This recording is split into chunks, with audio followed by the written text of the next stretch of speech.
Selamat pagi Suki Hontu. Semoga Anda semua dalam keadaan sehat, damai dan bahagia dan tidak akan pernah kena wabah corona. Ya, berbicara tentang corona karena sudah diumumkan secara resmi oleh pemerintah, maka saya boleh membicarakan. Meskipun minggu lalu belum diumumkan, saya sempat menghimbau ya. Tapi apapun kehidupan itu ya. Satu, memang ya samsara itu seperti ini ya, di kelahiran manapun itu selalu aja terjadi seperti kali ini, kesulitan, ancaman, gangguan, kemudian kesedihan dan lain sebagainya itu akan selalu ada ya. Nah, secara khusus saya akan sampaikan kepada Anda begini,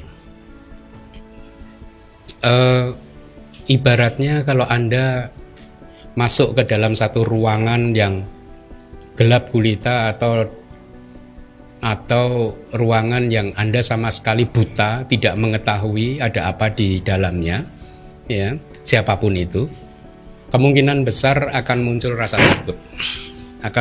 takut, khawatir, cemas dan lain sebagainya. Setuju enggak? Kenapa? Karena orang tersebut masuk dalam ruangan yang dia anggap adalah yang dia buta sama sekali dan dia tidak bisa mengendalikan tentang apa yang akan terjadi. Paham? Kalau sesuatu terjadi, dia tidak bisa handle it. Itulah mengapa akhirnya kecemasan, takut, khawatir muncul. Ya. Nah, dengan logika yang sama, sebenarnya di dalam kehidupan ini, ya, semua ketakutan, kecemasan, kekhawatiran itu, kalau menurut teori ajaran Buddha ya muncul dari dua faktor mental atau dua cetasika, yaitu moha dan loba. Moha itu diberi nama lain di sini yaitu awija, not knowing, ignorance, ketidaktahuan. Kemudian tanha itu adalah nafsu, keinginan. Ya, berakar dari awija dan tanha inilah semua bentuk penderitaan itu muncul.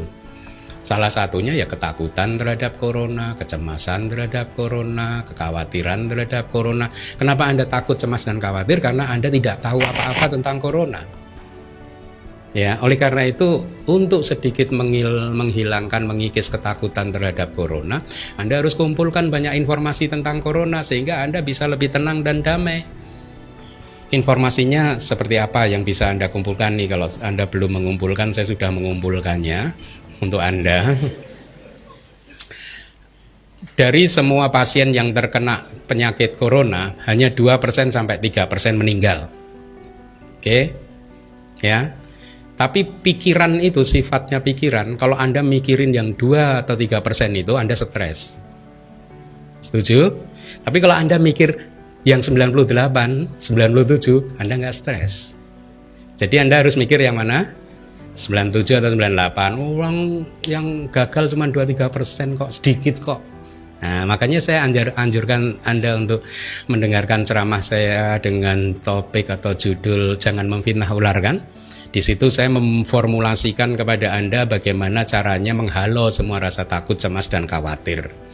Satu, itu data yang harus Anda ketahui. Jadi ngapain cemas? Ya tapi kan yang 2% kalau saya gimana? Dengarkan Jangan Memfitnah Ular. Nah, di sini nggak punya waktu untuk menjelaskannya gitu. Emangnya kenapa kalau yang katakanlah yang terkena 2% itu saya atau kita gitu? Ya kan nanti mati. Kita dulu udah sering loh mati itu. Hah? Dan kita lolos gitu. Artinya sampai hari ini lolos gitu. Lalu apa yang kita takutkan? Ya tidak sih. Udah banyak pengalaman menjelang kematian yang kita alami di masa lalu dan kita lolos sampai hari ini. Buktinya kita bisa jadi kayak hari ini. Lalu apa yang kita takutkan? Kemudian penyebarannya itu adalah lewat droplet. Droplet itu jadi apa? Kalau ada seseorang yang bersin, batuk, kemudian ada cairannya yang keluar dari mulut atau hidung dan mengenai kita. Mengenai kita pun kalau mengenai tangan kita, asal Anda katanya tangannya tidak diusap-usap di sini juga nggak masalah. Segera cuci tangan. Atau dropletnya itu jatuh di kursi, kemudian Anda iseng, Anda pegang. Ini apa ya? Nah, oke. Tapi kalau Anda gini-gini kan aja nggak masalah. Habis itu cuci tangan. Jadi masalah begitu Anda hirup, Anda, nah gitu. Ya. Nah, jadi sebenarnya tidak perlu membuat Anda kehilangan kedamaian dan kebahagiaan Anda. Ya, tinggal Anda jaga diri saja baik-baik ya. Juga di sosial media saya sudah sampaikan kan, dengan menjaga diri kita sendiri, kita juga menjaga sahabat-sahabat yang ada di dekat kita kan. Atau dibalik kalimatnya, kita harus menjaga sahabat-sahabat di sekitar kita dengan cara apa? Menjaga diri kita sendiri. Caranya menjaga diri kita sendiri untuk menjaga sahabat-sahabat kita bagaimana? Kalau Anda merasa Anda sedang batuk, pilek, ya Anda pakai masker. Udah, itu udah cara terbaik ya. Selebihnya biarkan karma bekerja, Anda jangan campur tangan. Ya, jadi hilangkan rasa cemas, takut dan khawatir. Oke, itu prolognya.